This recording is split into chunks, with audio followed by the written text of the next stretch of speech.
Alors ce soir, nous allons parler d'un logiciel, ou plutôt d'un langage de programmation qui s'appelle R. Alors R est un langage qui vous permet, on va le voir, de programmer toutes les opérations statistiques que vous pouvez imaginer pratiquement. Et autre chose aussi, mais nous, on va se limiter à cet aspect lié aux statistiques. Donc, on va utiliser ce langage avec une plateforme, une interface qui vous permet de réaliser, comme j'ai dit, toutes les opérations et de visualiser les données et de faire des analyses différentes. Donc, à côté de, bien sûr, bon, Excel, vous avez déjà plusieurs vidéos sur Excel, mais R, il a cette capacité d'être très flexible, d'une part, et d'autre part, de vous donner la possibilité de faire des opérations que vous ne pouvez pas faire sur Excel. Donc, vous pouvez commencer aujourd'hui avec R et faire toutes les opérations pour les années à venir, justement sur ce même langage. Une autre qualité de R, c'est qu'il est gratuit. Donc, c'est ce qu'on appelle open source. Ça veut dire que plein de développeurs participent à développer les différentes, ce qu'on appelle les packages. Ça veut dire tout simplement du contenu. Et ces packages, ils ont la capacité de vous permettre justement de faire des opérations. Et des fois, vous trouvez dans des packages, deux packages ou trois, la même opération. Donc vous avez le choix vraiment. Et là, vous pouvez revenir à ce que je viens de dire sur la flexibilité de ce langage. Donc gratuitement, vous pouvez faire ça. Bon, ça nécessite quand même ce qu'on appelle une courbe d'apprentissage. Mais je pense que après quelques utilisations, ça devient beaucoup plus fluide et on arrive à suivre et à comprendre le fonctionnement de ce langage. C'est très utile donc pour les études d'une part, tout ce qui est études, analyse statistique, probabilité et même PFE, etc. Mais c'est aussi très très utile bien sûr pour le monde professionnel parce que comme j'ai dit, ça permet des analyses très poussées et donc, si vous faites un métier qui nécessite des analyses et des représentations graphiques, R, je pense que c'est le langage euh, favori et adéquat pour l'analyse de données.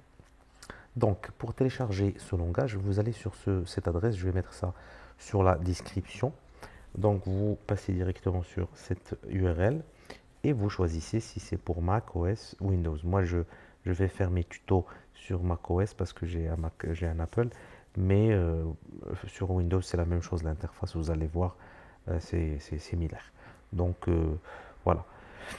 Donc, pour télécharger, bien sûr, vous cliquez dessus. Moi, j'ai déjà téléchargé. Ensuite, vous allez passer à RStudio. Donc, l'adresse de même, je vais la mettre sur la description. Et ça vous permet, RStudio, alors c'est une interface qui utilise R comme, si vous voulez, langage. Donc c'est une interface un peu plus user-friendly, plus sympathique et plus fluide pour l'écriture du script, du langage, voilà, qui vous permet de visualiser en même temps ce que vous faites. Donc c'est très pratique. Donc toutes les vidéos que je vais mettre vont être faites sur RStudio. Pour télécharger, vous passez ici sur Download et vous cliquez dessus et bien sûr vous choisissez la version gratuite. Donc il y a des versions payantes pour RStudio, mais non, il ne faut pas faire ça. Passez directement ici sur Free pour tout ce qui est gratuit. Vous cliquez dessus et bien sûr vous allez tomber sur cette interface. Donc lorsque vous aurez téléchargé les deux, vous cliquez sur RStudio. Et RStudio, comme j'ai dit, il se base sur le langage R. Donc il va utiliser ce langage euh, comme base, mais vous n'allez pas voir ça. Donc ça se fait, si vous voulez, en background, où vous n'arrivez pas à voir cela. D'accord. Donc lorsque vous aurez téléchargé les deux, vous ouvrez RStudio. Donc je l'ai ici. Donc voici à quoi ça ressemble. Donc pour ceux qui n'ont jamais eu d'expérience avec la programmation, c'est vrai que ça peut paraître un peu complexe, etc. Mais au fur et à mesure que vous allez l'utiliser, je doute fort que vous allez revenir à d'autres logiciels comme Excel.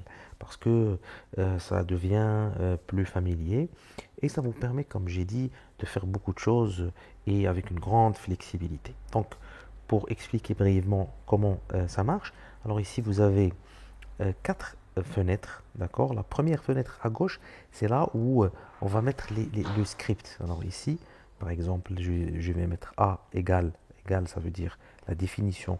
A, c'est une variable, par exemple. Je vais mettre a égale à 2. Donc là, je suis en train d'écrire.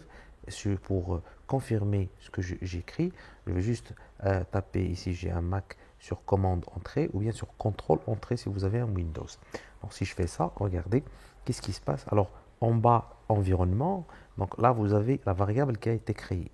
J'ai créé cette variable, je l'ai écrite sur la partie en haut à gauche et vers le bas, la variable a été créée. Ça veut dire que A, elle a une seule valeur ici et c'est 2. Et sur la partie en haut à droite, vous avez console. Et cette console, qu'est-ce qu'elle fait en fait? Elle fait exactement l'exécution de ce que vous avez écrit sur la partie gauche. D'accord?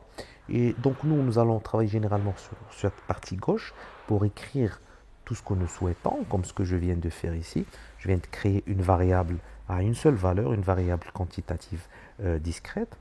Et donc, lorsque j'ai écrit ça, l'exécution de cette écriture, lorsque j'ai appuyé sur commande ou contrôle entrée, le résultat m'est apparu sur la console et sur l'environnement en bas à gauche, j'ai ma variable qui a été créée. Donc l'environnement, en fait, il vous donne juste une idée sur toutes les variables que vous avez créées ou bien sur une base de données si vous avez importé. Parce que regardez ici, Import Dataset, vous pouvez cliquer dessus et importer une base de données par exemple de Excel. Et donc elle va être ici à côté de la variable. Ça c'est tout ce que vous avez importé ou créé comme variable. Donc plots sur la partie, enfin la partie en bas à droite, vous avez plots. Alors plots c'est graphique en anglais. Et donc si par exemple on exécute une écriture sur le côté ici en haut à droite à gauche d'un graphique, le résultat va être affiché ici. Sinon rien ne s'affiche ici parce que si on n'a pas demandé, exigé un graphique. Voilà. Donc voici comment se compose ou comment il est constitué cette fenêtre globale de RStudio. Donc en haut, je récapitule, en haut à gauche, vous avez le script, c'est-à-dire ce que vous allez écrire, l'écriture du langage lui-même, parce que vous êtes en train finalement de parler avec R sur cette partie en haut à gauche. Écoutez, bon, je peux faire la même chose sur la console aussi, mais la seule différence entre en haut à gauche et en haut à droite, c'est que si j'écris sur la partie console, j'enregistre pas mon script. C'est-à-dire, je ne pourrais pas l'utiliser une autre fois. Par contre, si je l'écris ici sur la partie en haut à droite, j'ai la petite disquette ici. Si je clique dessus, regardez, je peux enregistrer Save File. Je peux donc enregistrer ce fichier et c'est très pratique si je souhaite réutiliser ce script une autre fois avec une autre base de données. Ça, par exemple, on va le voir, c'est vraiment très pratique. Il faudra juste par la suite changer, par exemple, de base de données, mais garder le même script ou presque. On peut changer les noms des fois de variables qui vont changer, mais c'est très pratique si je veux réutiliser un script. Par contre, si j'écris uniquement sur la console, mon script ne s'enregistre pas, je n'ai pas la possibilité de l'enregistrer. Voilà. Et en haut, en bas à gauche, j'ai mes variables qui sont créées et j'ai mes bases de données si j'importe une base de données. Et enfin, sur le côté en haut, en bas à droite, j'ai par exemple les plots, les graphiques. Si j'exécute un graphique, je pourrais ici voir aussi files, c'est-à-dire les fichiers que j'ai déjà importés. Bon, moi j'en ai importé plusieurs parce qu'à chaque fois j'utilise comment dire, des fichiers, ces files. Bon, les packages, on va en parler la prochaine fois, dans la vidéo prochaine. On va en parler parce qu'ils fonctionnent avec des packages R, c'est-à-dire qu'il utilise une sorte d'un ensemble de fonctions et ces fonctions sont condensées, si vous voulez, dans ce qu'on appelle un package. Et donc si par exemple je veux utiliser plusieurs fonctions statistiques liées par exemple aux probabilités, ils vont être condensés dans un package. Donc il faut juste que j'appelle ce package à travers ici l'interface. On va voir comment on peut faire ça. Et bien sûr, lorsque j'aurai ce package à ma disposition, je pourrai utiliser les fonctions qui sont enregistrées à l'intérieur de ce package. Donc plusieurs, comme j'ai dit, c'est open source, donc plusieurs développeurs développent des packages. Vous-même, bien sûr, vous pouvez développer des packages si vous souhaitez, après avoir maîtrisé ce langage, et les utiliser à votre guise et les partager avec l'ensemble des statisticiens ou des utilisateurs de R. Voilà. Donc j'espère que j'ai été clair. Je vous ai expliqué un peu l'interface globale de R. Dans la prochaine vidéo, on va voir comment on peut importer des données et comment on peut utiliser des packages de base.